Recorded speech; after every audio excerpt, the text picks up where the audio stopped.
با هدف تقویت سکتور زراعت و حمایت از دهاقین، برای 100 تن از دهقانان در غزنی تخم‌های اصلاح شده سویابین توزیع شده و نیز یک سمینار آموزشی در مورد کشت و اهمیت این نبات نیز برگزار گردید.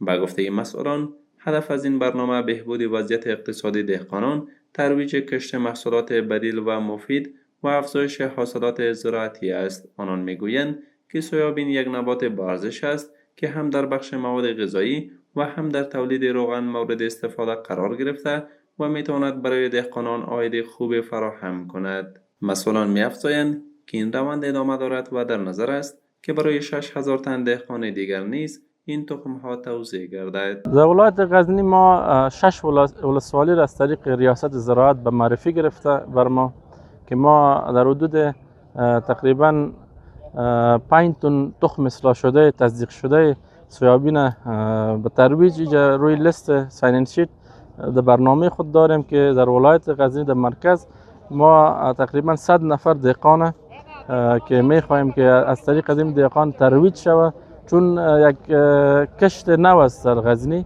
می خواهیم که این امتحانی دوره باشه. خوب عموما کې بهترین نبات دی، د اقتصاد په لحاظ څخه بهترین نبات دی. په دنیا وال په بازار کې دا ډیر ښه قیمت لري.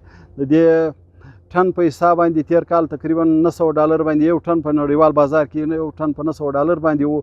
در همین حال مسئولان ریاست زراعت آبیاری و مالداری غزنی نیز این اقدام را مثبت ارزیابی کرده و می‌افزایند که در سطح کشور به ویژه در این ولایت نباتات روغنی نتایج خوبی داشته و کشت آن میتواند نیاز به واردات از کشورهای خارجی را کاهش دهد.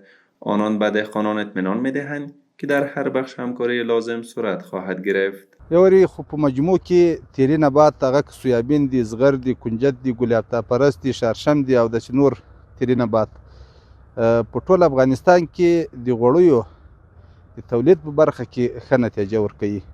بیا خصوصا په غزني کې تاسو ته معلومه ده چې په غزني کې شارشم ښه نتیجه ورکوي. نو شارشم نتیجه ورکوي، سویابین هم نتیجه ورکوي. نو سویابین نتیجه ورکوي، نور تیری نبات هم نتیجه ورکوي. نو دا به په خارجي وارداتو کې کموالی راسي او په داخلي تولید کې به ښه وده ورکړي، تر څو پرې هغه اقتصادي مشکلات یا چالشونه چې اوس په نظر کې دي هغه به ټیټ درجه ته راشي. دهقانان نیز ابراز امیدواری میکنند که از طریق کشت سویابین بتوانند عاید خود را افزایش داده و وضعیت اقتصادی خانواده‌هایشان را بهبود بخشند. آنان میگویند اگر حمایت تکنیکی لازم و بازار مناسب فراهم شود، میتوانند از این محصول جدید سود قابل توجه به دست آورند. دا تخم یې واخیستی را مې وړی، بیا مې خپله د مقر اوسېدونکي مقر کې ما خپله وکری هلته، نو ښه بدیل یې ورکړی. تقریبا 1 من سویابین 25 منه سویابین وکړل. بیا بیرته شرکت له موږ څخه دا غوښتنه وکړه چې مطلب دا شی که موږ ته واستوئ، موږ یې ټیسټ وکړو دا ستاسو د علاقې او د ولایت په برابر باندې چې دغه څنګه نتیجه ورکوي. کله چې هلته ولاړو بیرته دوی ټیسټ وکوي، بیا راته وویل چې دا ستاسو ولایت هوا یخه ده، مطلب دغه ډیره ښه نتیجه ورکړه. تا جایی که ما معلومات داریم یک کیست بدیلی است در مقابل کوکنار و مثلا خشخاش و گپا. انشالله که ما تا جایی که تصمیم گرفتیم در مجموع دهاقین او خود ما که میره کیست کنیم او یکی از به خاطر اقتصاد مردم که مردم اکثرا مثلا خشخاش و تریاک و گپا کیست میکردن، یک کیست بدیلی است از نگاه اقتصادی، از نگاه تغذیوی. کارشناسان باور دارند که اگر کشت سویابین به گونه درست مدیریت شود، میتواند در کنار افزایش تولیدات زراعتی نقش مهمی در بالا بردن عاید دهقانان در منطقه ایفا کند.